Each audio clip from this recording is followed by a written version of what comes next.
গরমকালে কিন্তু খুব একটা পিঠা এ ধরনের তেল জাতীয় পিঠাগুলো খাওয়া হয় না। অনেকেরই প্রবলেম হয়। কিন্তু যখন হালকা ঠান্ডা পড়তে শুরু করে তখন এই ধরনের পিঠা কিছুটা খাওয়া যায়। তো আমি আজকে একটা তেলের পিঠার রেসিপি নিয়ে আসলাম আপনাদের সাথে।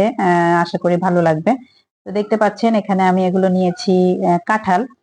কাঁঠালের সিজনে যখন অনেক কাঁঠাল এনেছিল তো আমি মাঝে মধ্যে এই ধরনের যখন বেশি হয়ে যায় তখন সেটাকে আমি নষ্ট না করে আমি কি করি এভাবে পাল্প করে ডিপ ফ্রিজিং করে রেখে দেই, মানে একটু ছেঁকে ছাঁকনি দিয়ে। নিয়ে তো আমি এখানে ২ কাপ কাঁঠালের পাল্প নিয়েছি। নিয়ে আমি আজকে একটা পিঠা বানাবো এই পাল্প দিয়ে, ভাবলাম আপনাদের সাথে একটা শেয়ার করি রেসিপিটা। তো আমি এখানে দিয়ে দিলাম কোয়ার্টার কাপের মতো চিনি, কারণ কাঁঠালের মধ্যে একটা চিনির মিষ্টি তো থাকেই। সেজন্য ব্যালেন্স করার জন্য সামান্য একটু লবণ দিয়ে আমি এটাকে আগে চিনিটাকে একটু ভালোভাবে একটু মিক্স করে নিচ্ছি কাঁঠালের সাথে, যাতে ভালোভাবে চিনিটা গলে যায়। এরপরে আমি এখানে দিয়ে দিব একটা ডিম। ডিম দিলে আপনার যে পিঠাটা হয় পিঠাটা একটু সফট হয়। এই যে আমি এখন ডিমটা দিয়ে ভালোভাবে এটাকে আবার কাঁঠালের পাল্পের সাথে এটাকে আমি ভালোভাবে বিট করে মিক্স করে নিচ্ছি। এভাবে পর্যায়ক্রমে করলে জিনিসটার একটা রেজাল্ট, একটা ভালো একটা রেজাল্ট পাওয়া যায়। আপনারা, আমি লাস্টে ভিডিওটা দেখাবো বা প্রথমে আমি যে পিঠাগুলো দেখিয়েছি দেখে বুঝতে পেরেছেন কতটা সফট সফট এবং স্মুথ হয়েছে। তো আমি এখন এ পর্যায়ে এখানে দিয়ে দিব আমি চালের গুঁড়ো। আমি চালের গুঁড়ো নিয়ে এটাকে আমি ২ কাপ নিয়েছিলাম, এটা থেকে আমি এখন আস্তে আস্তে দিব। দিয়ে আমি যতটুকু লাগে, পুরোটা লাগেনি যদিও, আমার ১.৫ কাপের মতো লেগেছে, কারণ আমি এখানে লাস্টে একটু ময়দাও এড করেছি। চালের গুঁড়ো দিয়ে আমি করেছি, আপনারা চাইলে এটা ময়দা বা আটা দিয়েও করতে পারেন, যার যেটা যে যেটা প্রেফার করেন বা বাসায় যার যেটা থাকে। আমার এখানে চালের গুঁড়ো ছিল বাসায়, তো আমি চালের গুঁড়ো দিয়ে করছি। আর লাস্টে একটু ময়দা দিব। ময়দা দিলে পিঠাটার একটা রেজাল্টটা ভালো পাওয়া যায়। আমি কয়েকবার করার পরে এটা বুঝতে পেরেছি।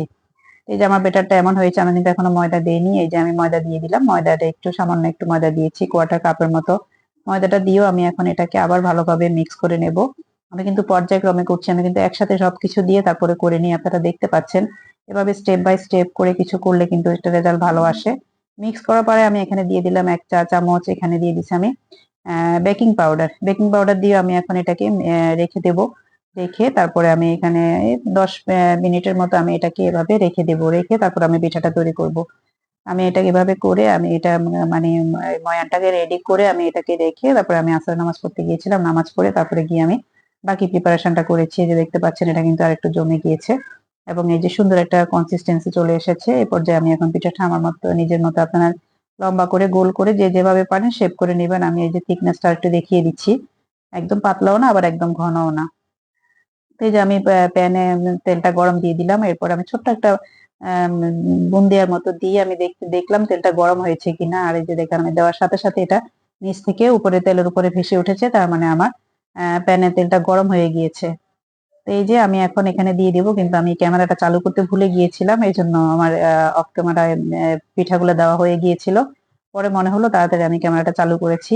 তো এই যে আমার পিঠাগুলো কিন্তু হয়ে গিয়েছে। আমি এখন এগুলোকে উঠিয়ে নিচ্ছি। আর দেখতে পাচ্ছেন কি সুন্দর একটা কালার এসেছে। আর একদম সফট একদম পিঠাগুলো হয়।